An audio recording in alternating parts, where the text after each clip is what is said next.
Hi everyone, this is Ellen from the Astrology Journal. I want to talk about the Sagittarius full moon. That occurred at 3:44 this morning on June 11th, Eastern Daylight Time. So this is a chart for that. We have the sun at 20 degrees of Gemini, and directly opposite that, the moon at 20 degrees of Sagittarius. So a full moon occurs when in the chart, the sun or the moon is opposite the sun. So let's start with the Sabian symbol of the moon. That is a child and a dog with borrowed sunglasses. That image to me can be read on so many different levels. If we think about it at a very basic level, though, it's sort of this image of, it brings to mind to me this idea of humor in the Jester, both Sagittarius and Gemini, in terms of Mercury's rulership of Gemini, to me have to do with this archetype of the Jester. And so it's this idea, perhaps we could say this idea of self-recognition through humor, through absurdity, through play. Sagittarius is a fire sign, and it's the next step after Leo. Ideally, we don't lose touch with play when we move to Sagittarius. That becomes embedded into the Sagittarius structure. So we could say that we're carrying that idea of play here, and that's what we're experiencing. And that helps us to understand who we are, as opposed to who someone else is. For example, we can see when a dog is wearing glasses the absurdity of that. And that gives us insight into who we are. Sagittarius as a fire sign has to do with the identity triplicity of Aries, Leo, and Sagittarius. So that's one level that sign can be read at. Another level that symbol could be read at is this idea of trusting the truth and the wisdom of the body. So putting glasses on a dog is sort of saying we don't trust you. We don't trust the animal body. We think you need help, that sort of thing. And Sagittarius has to do with this idea of truth and lies.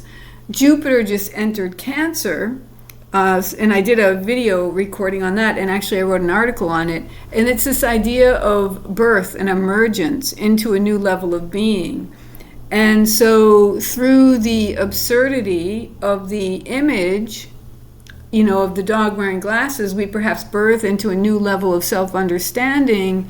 And through the birthing of awareness, we could say, Jupiter as ruler of Pisces has to do with awareness. Through the birthing of awareness, we start to get a better understanding of who we are versus who we aren't. Sagittarius itself really has something to do with that, in that it's a sign where we start to expand our horizons and travel beyond our familiar surroundings, and meet people from other cultures and other circumstances, and start to see that not everyone's the same, and that gives us sort of a reflective understanding of who we are, and hopefully helps us to sort of inquire into, Gemini would be inquire, so the opposite sign of where the full moon is, to inquire into our reality and our experience, and perhaps expand our understanding of what we thought we knew was true. So it might not even be a letting go of older truth so much it is bringing in a larger truth to encompass all of that and giving greater perspective to it. So something like that. The moon is in the third decan of Sagittarius, so each sign is broken up into 3 10-degree sections, and those are called decans. So the first 10 degrees are the first decan, the second 10 degrees are the second decan, and the third 10 degrees are the third decan, and that's true for every sign. Using the Chaldean order of planets as the rulerships, and that just means that there is a system of ordering the planets from beginning with Saturn, the outermost traditional planet, and moving down to progressively to Mercury, the innermost planet. Then we get this order that we just keep cycling around the chart. And so when we do that, we get Saturn here as the ruler of the third decan of Sagittarius. So there's this idea of structure and form. And combined with Sagittarius, I always think of Sagittarius as like having to do with this idea of caste systems and class systems. To the extent that one, the upper, say, one group is dominating the other because of a feeling of superiority, because they're in a higher caste or class than you, then I see that as an expression of a wound in Sagittarius, an expression of an arrogance that's covering over a wound. With Saturn ruling the third decan, it make that, then we could say, get structured into reality. That false belief gets structured into reality. And we see the setup of going into Capricorn, where things do get structured into reality. So we may perhaps be seeing, if we look at the Sabian symbol for the sun at 21 degrees of Gemini, we get a labor demonstration. And so you can see in this polarity the idea of, in a sense, the lightheartedness perhaps of the upper class. We're playing around and putting glasses on maybe ourselves and the dog, and that is joyful and fun, but are we paying attention? Are we aware of the suffering of others? And again, Jupiter rules Sagittarius, and as the traditional ruler of Pisces, it might have something to do with this idea of suffering. So that's another layer at which it could be read. And then so I'm sorry, I want to go back. So the decan there, when you can incorporate the tarot into the astrology. So the tarot cards themselves were based initially, the basic cards, not the major arcana, but the minor arcana. They were originally based on the decans in astrology. That's my understanding. So the tarot card that is associated with the third decan of Sagittarius is the Ten of Wands. And that is the image of the guy sort of having a bundle of 10 wands. And you think about wands, they're sort of, I'm still learning tarot, but they're sort of about spirit and magic. And he's kind of grabbed onto them, and he's really laboring to get them to its final point. And to me, that suggests kind of being out of alignment with spirit. You're working too hard. And so there may be some of that going on. And so within that, there is this 21 degree Sagittarius point where the moon is, and it's the idea of the child and dog with borrowed sunglasses. And so this idea of play and humor may help us to ease our burdens. Or it may help to show up the burdens. It might help to show up, if we do role playing, that sort of thing. It might help us to get perspective on the culture that has led us to believe we have to work so hard that we're out of alignment with spirit. We think we have to grab onto spirit and make it be, sort of plow it up a hill or something like that. But it's this interesting interplay between humor and play and perspective, and this interesting interplay between work and wanting to and rightly working towards a goal in a sense, but perhaps doing it in a way that's out of alignment with spirit. I am one that thinks that there are challenges in life, and there are times when we work hard, but I think when we're in alignment with spirit, and for me, in a sense, what that means is when we're in alignment with our developmental unfolding, when we're in alignment with our identity, when we're in alignment with, what inspires us and all of that, then the challenge won't feel overwhelming. We'll feel up for it. And if you look at the imagery on the card of the Ten of Wands, that's not what it looks like. It looks like a burden. So the idea of bringing play into the mix, but also the idea of self-recognition, this is me, this is you, and accepting all of that. There's also this really interesting, subtle way to read the the child and a dog with borrowed sunglasses. Well, it's sunglasses, not glasses, but it's putting a filter on things. But if you think about glasses, they actually, the question we have to ask, especially in the context of the person who's working really hard, is do we need glasses or do we need to rest? Are our eyes just strained?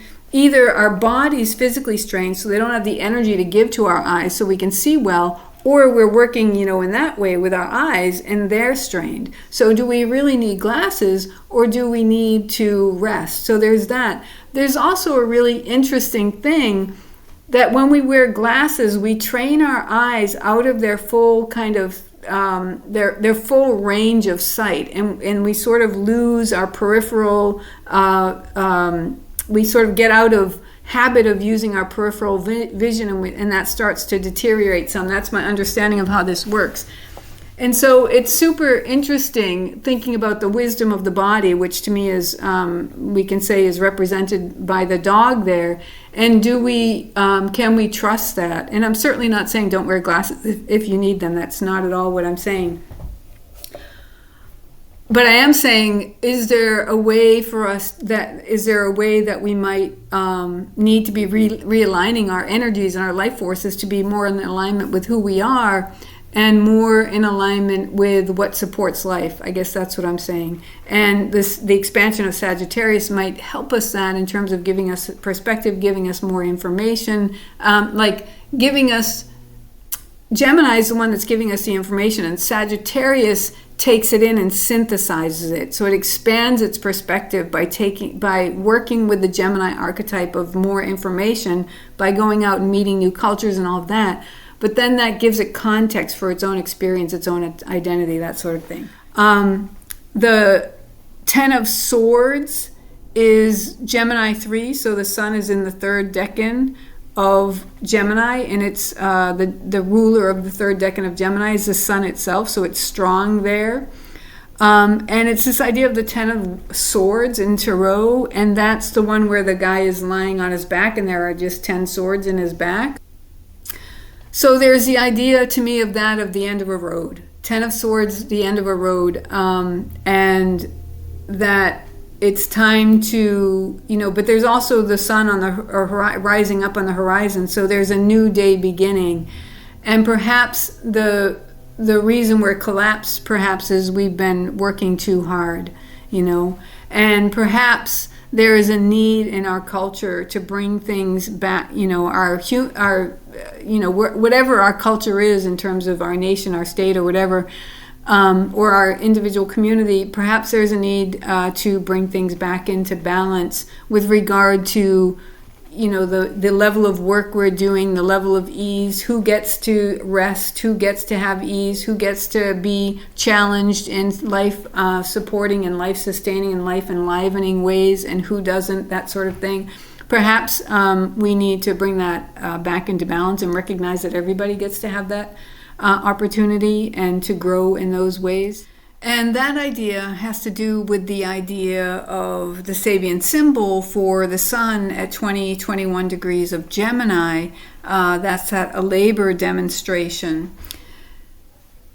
In the United States, of course, as everybody I'm sure knows, there's a lot going on with regard to the immigrant workers in this country. And immigrants has something to do with Sagittarius in that Sagittarius has to do with foreigners, people from other cultures, and Jupiter, the ruler of Sagittarius in Cancer, certainly can represent this idea of immigrants in the United States. And so there's this question, this real big divide in the country about what are our beliefs around that. What are we going to support and not support, and all of that kind of stuff. So Jupiter, as traditional ruler of Pisces, has to do with this idea of compassion, and Jupiter in Cancer, there's this idea of caring and compassion. So the idea of Jupiter in Cancer is also interesting because it's in its exaltation, and there is this idea that in exaltation you aren't the owner of the home, you aren't the person who runs the home, in your own domain, so to speak. You are in somebody else's domain, and you are an honored guest. but you have to follow along with the rules. And part of the divide that's happening in the country right now is, what does that actually mean? And I'm personally hopeful that with Jupiter in Cancer, there's an idea of care, compassion and caring that comes through, and that we can figure out a way to resolve this that doesn't bring a lot of fear and that sort of thing to people who are, I think, largely just trying to find their way and make a living. So, and obviously I'm sharing my bias there. And the moon in the third decan of Sagittarius, this is that idea of Saturn. So again, this idea of boundaries and regulations, and what are those boundaries? That's sort of the idea that's going on here, and the beliefs that go into what those boundaries might or should or whatever be. That all comes into it. And of course, Jupiter also and Sagittarius has to do with this idea of the legal system and laws. There is this Grand Cross. It's in mutable signs that suggests a significant turning point. And I think that when I did the overview for June, I sent that out to paid subscribers. What I saw was a significant shift in the energies from the beginning of June to the first half of June to the second half of June. And I think we're starting to see the beginning of that shift, so that will be interesting to see how that plays out. I think until this moment, perhaps we've been feeling kind of chomping at the bit, or there's been an energy of chomping at the bit.